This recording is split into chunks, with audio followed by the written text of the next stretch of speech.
Welcome to Prajanadi news. CM Jaganmohan Reddy నవరాత్రాల్లో ప్రకటించిన పెన్షన్ల పెంపు ప్రక్రియను కొనసాగిస్తూ పెంచిన 3000 పెన్షన్ వృద్ధులు వితంతువులకు పలాస మున్సిపల్ చైర్మన్ బల్లగిరి బాబు పంపిణీ చేశారు.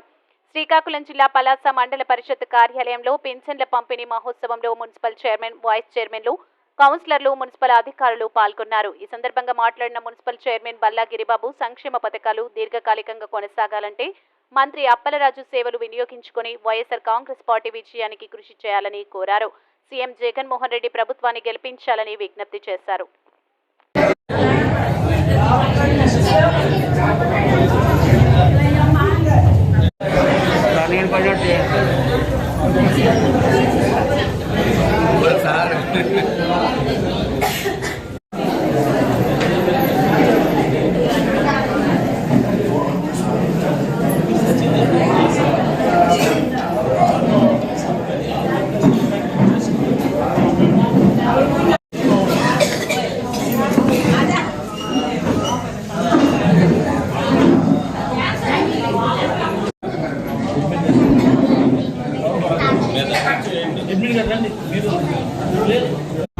వీరందరినీ సేవలు మీరు మరింత ఉపయోగించుకొని, ముఖ్యంగా అప్పలరాజు గారు మంత్రి గారి సేవలను మరింత ఉపయోగించుకొని రానున్న రోజుల్లో ఈ పార్టీ విజయానికి మీరందరూ సహకరించాలని, ఈ సంక్షేమాలన్నీ కూడా దీర్ఘకాలికంగా కొనసాగేటట్టు మీరందరూ కూడా ఓటు చేసి రానున్న రోజుల్లో వైఎస్ఆర్ ప్రభుత్వాన్ని మళ్ళీ రాష్ట్రానికి కావాల్సిన తెప్పించడానికి మీ వంతు సహకరించవలసిందిగా కోరుకుంటూ మీ దగ్గర సెలవు తీసుకుంటున్నాను.